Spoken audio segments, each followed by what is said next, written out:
Hello everyone, this is Maurice from the Triple M Model Railroad. As you can see here, I actually have a Bachmann F7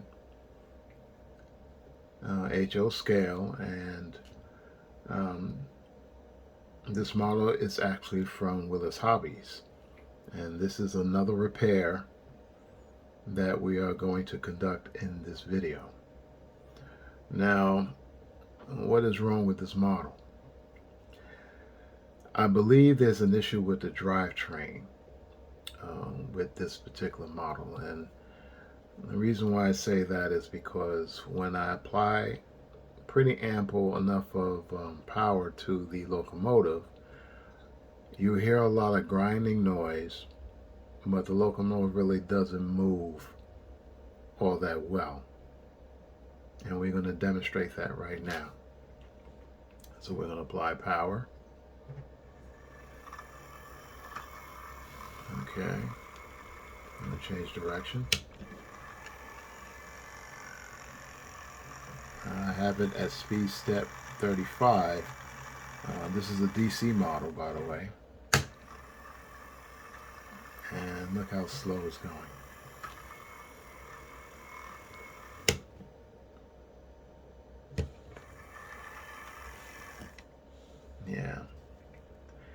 Yeah, this is in pretty bad shape. So we're going to take a look at that.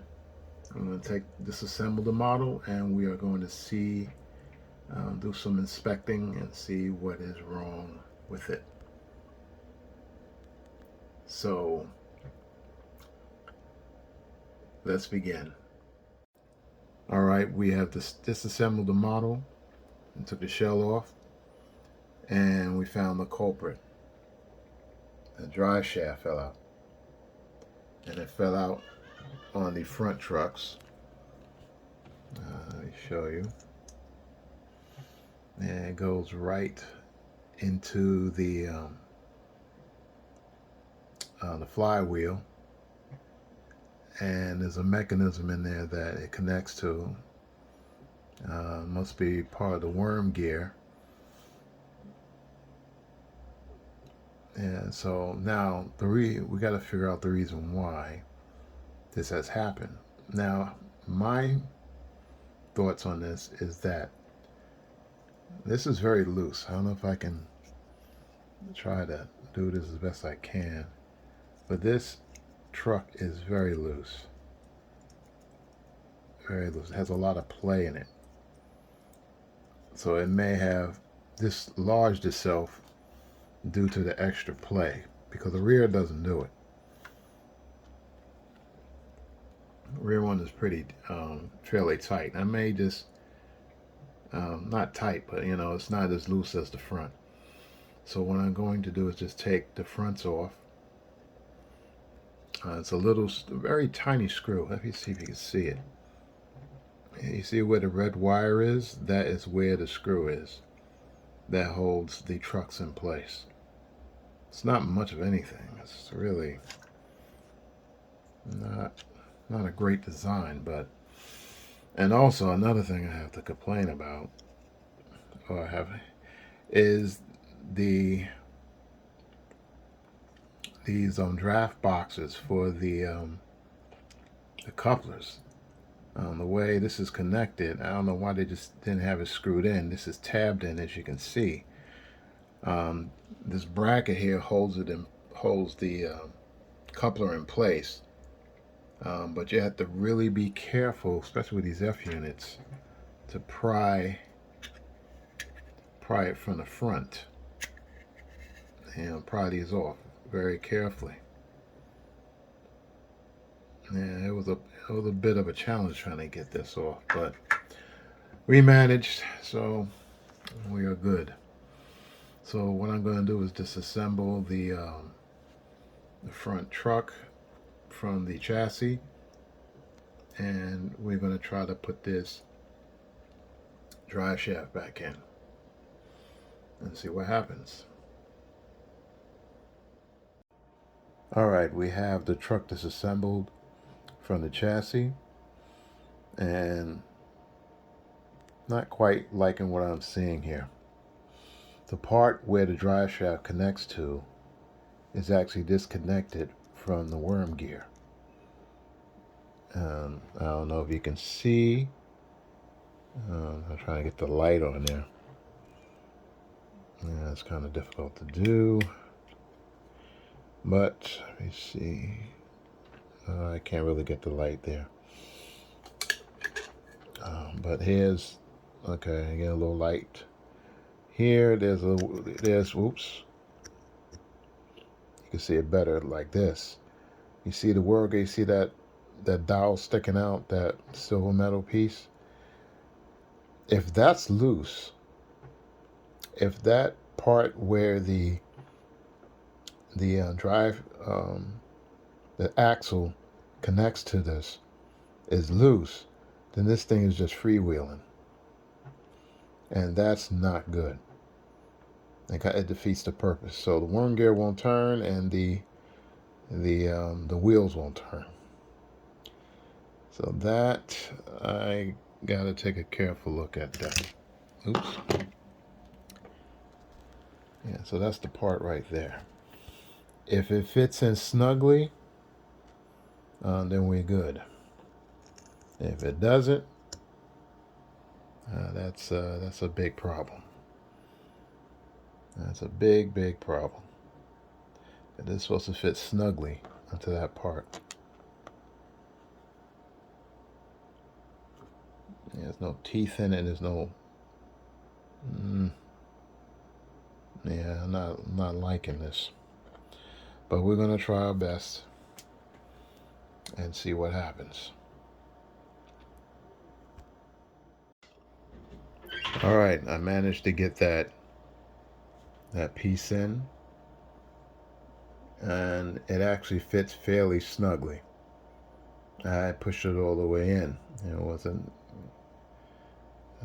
into that into the worm gear.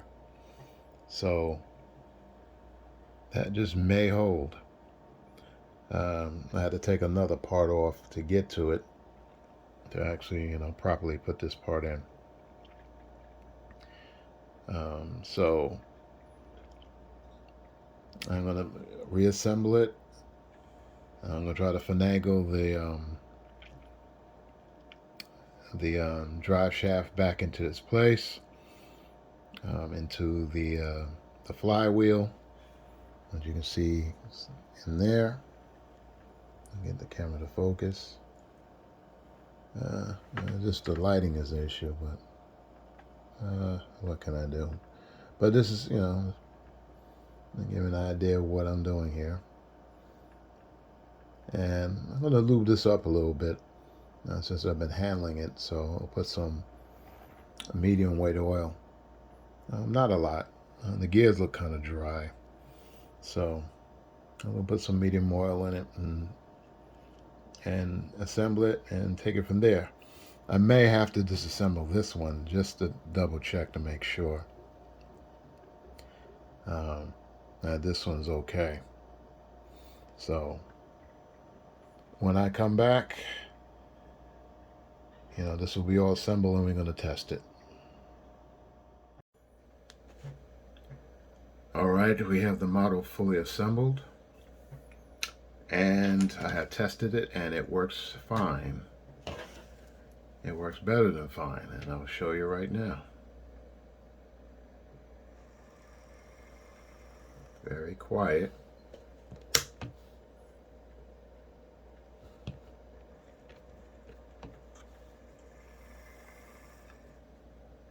Very smooth operation.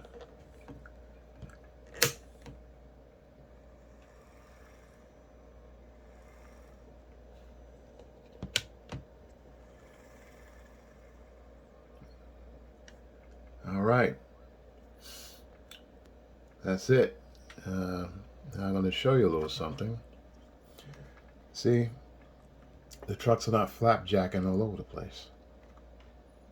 Tighten those screws, those little tiny screws I shown earlier, and you just need to tighten them just a little bit, not a lot, because you can strip the nylon part or plastic part, whatever it's made out of, just enough that the trucks are not flapping in the wind.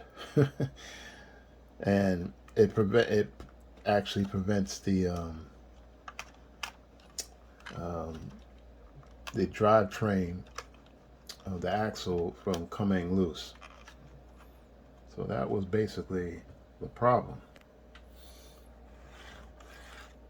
I said, as long as they don't pull no 100-car train with this locomotive, they'll be fine. Yeah, but it's all done. It is all completed and done. All right, that's it. All right, project completed. I thank Willis Hobbies for letting me work on this model. And everyone have a good evening.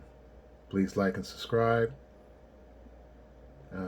That help me with the YouTube algorithm so more people can view this channel and view the content that's in it.